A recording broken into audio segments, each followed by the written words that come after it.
এই মানব পাচার প্রতিরোধ করার জন্য আমরা গত শনিবারে একটা সামাজিক প্রতিরোধ সমাবেশ আয়োজন করেছিলাম।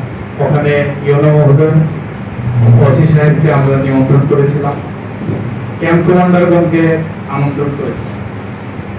তো ওই দিন সন্ধ্যা 7টায় আমাদের মন্ত্রী মহোদয়ের প্রোগ্রাম থাকার কারণে জেলাতে ইউনো মহোদয় এবং ওসি সাহেব যেতে পারে নাই, যে কারণে আমরা ওই মিটিংটা পোস্টপোন করেছি, স্থগিত করেছি।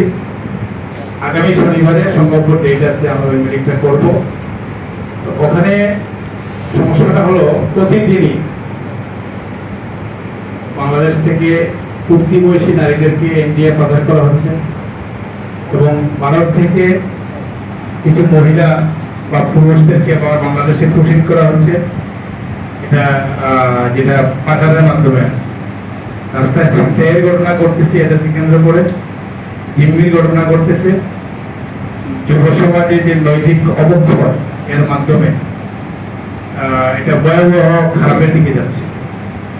একটা এক্সাম্পল হিসেবে আমি বলতে চাই, একটা বাড়িতে যদি 4-5টা অপরিচিত কুর্তি বয়সী মেয়ে এনে কেউ রাখে তার একটা রুমে, একটা কক্ষে, তো ওই বাড়িতে যদি বা এর আশপাশ যদি কোনো যুব সমাজ থাকে অথবা কোনো যে কোনো বয়সের মানুষই থাকে, তারা যদি জানতে পারে যে এখানে কতগুলো উঠতি বয়সী মেয়েকে এনে রাখা হয়েছে, তখন এখানে মানুষ মেন্টালি একটা নেতিবাচক প্রভাব সমাজের মধ্যে সৃষ্টি হয়।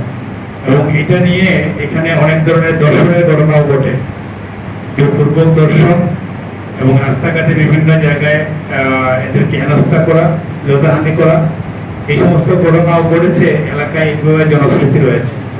তো যে কারণে যুব সমাজ ধ্বংসের শেষ প্রান্তে চলে গেছে। এই এলাকার মানুষের যে সামাজিক স্টেবিলিটি, যেটা একটা মানুষ স্বাভাবিকভাবে আয় করবে, স্বাভাবিকভাবে তার পরিকল্পনা মাফিক তার জীবন পরিচালনা করবে, সে লাইফ শেষে কি করবে একটা পরিকল্পনা করবে, কিছু করতে পারে না। কারণটা হলো এই যে বালু নামক যে বিষয়গুলো আমাদের এলাকায় করতেছে, এই বালু এবং পাথর তাদের এই চিন্তা শক্তিকে ধ্বংস করে দিচ্ছে। এই মানব পাচার এবং বর্ডার কেন্দ্রিক বিজনেস তাদের এই চিন্তাগুলোকে ধ্বংস করে দিচ্ছে। আপনি এখন কৃষক, আপনি কৃষিকাজ করে বছর শেষে 5 লাখ টাকা ইনকাম করবেন, কিন্তু তার পাশেই একজন দেখা যাচ্ছে মানব পাচার করে সে 1 মাসে 20 লাখ টাকা রুজি করে দিচ্ছে। তখন এখানে যিনি চিন্তা করতেছিল যে আমি 5 লাখ টাকা বছর শেষে ইনকাম করবো, বাচ্চা কাচ্চা নিয়ে একটা স্টেবল লাইফ লিড করবো, তখন এই চিন্তাটা তার আর থাকে না, মানব পাচারের দিকে সে ঝুঁকে যায়।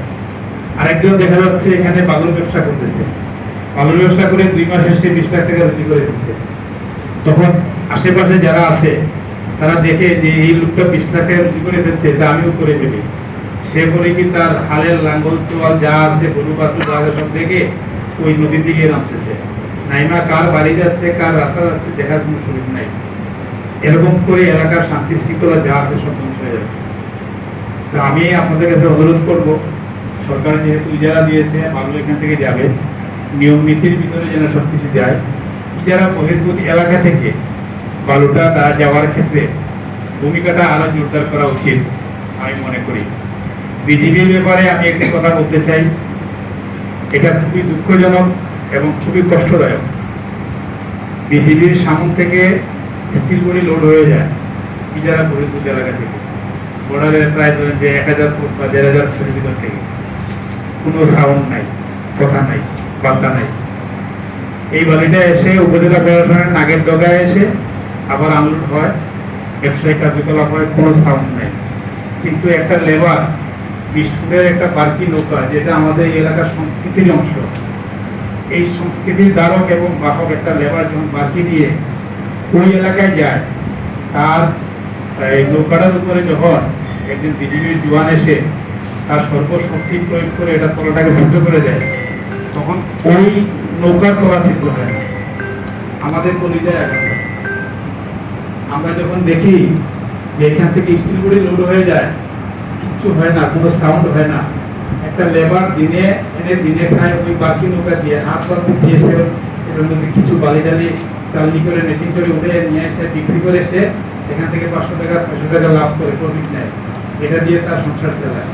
ওখানে গিয়ে যখন বিজিবির জওয়ানরা তার সর্বশক্তিটা প্রয়োগ করে, অথচ তার সর্বশক্তিটা প্রয়োগ করার কথা বর্ডারে মাদক পাচারের বিরুদ্ধে, মানব পাচারের বিরুদ্ধে, সন্ত্রাসের বিরুদ্ধে, রাষ্ট্রের বিরুদ্ধে, রাষ্ট্রদ্রোহী কাজের বিরুদ্ধে, ওখানে সবকিছু প্রয়োগ করার কথা।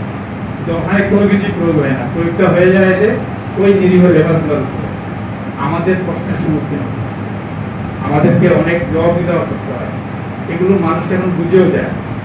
আমরা যে যত নীতিমাতাই বলি না কেন, মানুষ যখন, সাধারণ মানুষ যখন দেখে যে এই দানবের মতো নৌকাগুলো এখানে লোড হচ্ছে, দানবের মতো নৌকাগুলো ওখান থেকে গিয়ে আবার মাল নিয়ে আসতেছে, কোনো কথা হচ্ছে না, কোনো সাউন্ড হচ্ছে না।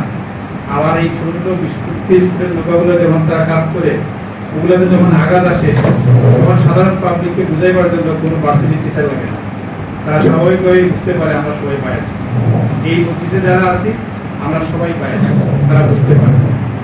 এই যে মানবিক নৈতিক অবক্ষয় প্রশাসনের উচ্চতম কর্তৃপক্ষের প্রতি, এটা থেকে বেঁচে আসতে হলে, বাড়িতে হলে আমাদেরকে কিছু কাজ করতে হবে। এটা সত্য কথা, কাজ করতেই হবে। না করলে এদেশের সাধারণ মানুষের কোনো আস্থা এই প্রশাসন, এই বিজিবি, সেনাবাহিনী, নৌবাহিনী, বিমান বাহিনী করে আর কোনো জায়গায় থাকবে না, নষ্ট হয়ে যাবে। আমার অনুরোধ থাকবে, আপনারা দয়া করে এই লাইনে একটু কাজ করেন। মানব পাচারের বিরুদ্ধে আমরা সামাজিক প্রতিরোধ গড়ে তোলার চেষ্টা করছি।